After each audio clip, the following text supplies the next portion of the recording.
Physical refining செய்யப்பட்ட SKM Poorna rice brand oil. Chennai மீனம்பாக்கத்தில் உள்ள ஏர்போர்ட்டில் பயணியர் சரக்கு போக்குவரத்து கையாளுவதில் நெரிசல் காணப்படுகிறது. எனவே சென்னையின் இரண்டாவது ஏர்போர்ட்டை காஞ்சிபுரம் மாவட்டம் பரந்தூரில் அமைக்க திட்டமிடப்பட்டது. இதற்கு பரந்தூரை சுற்றிய கிராமங்களில் 5320 ஏக்கர் தேவை. திட்ட செலவு 29,150 கோடி ரூபாய் என மதிப்பிடப்பட்டது. தனியார் வசம் உள்ள 3774 ஏக்கர் நிலத்தை கையகப்படுத்தும் பணி 2024-25 தொடங்கியது. இதுவரை 1750 ஏக்கர் பெறப்பட்டுள்ளது.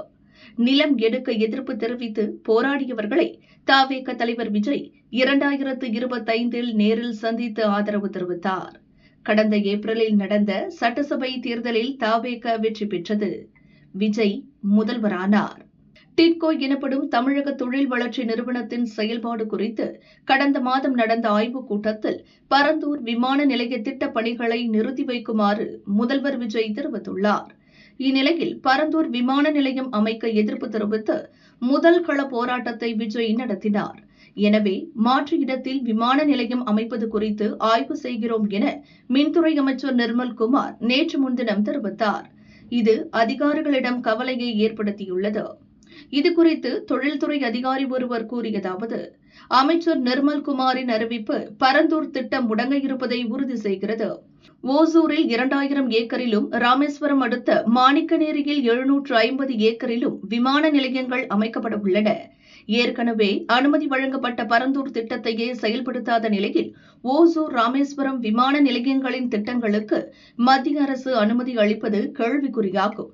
இத்திட்டங்களுக்காக உழைத்த அதிகாரிகள் உழைப்பு வீணாக்கும். எனவே பரந்தூர் திட்டத்தால் பாதிக்கப்படுவோருக்கு இழப்பீட்டை அதிகரிப்பது போன்ற நடவடிக்கைகளை எடுத்து விமான நிலைய திட்டத்தை அரசு முன்னெடுக்க வேண்டும். இவ்வாறு அவர் கூறினார். ஏர்போர்ட் அமைக்க அனுமதி பெறுவது சாதாரணமான காரியமல்ல.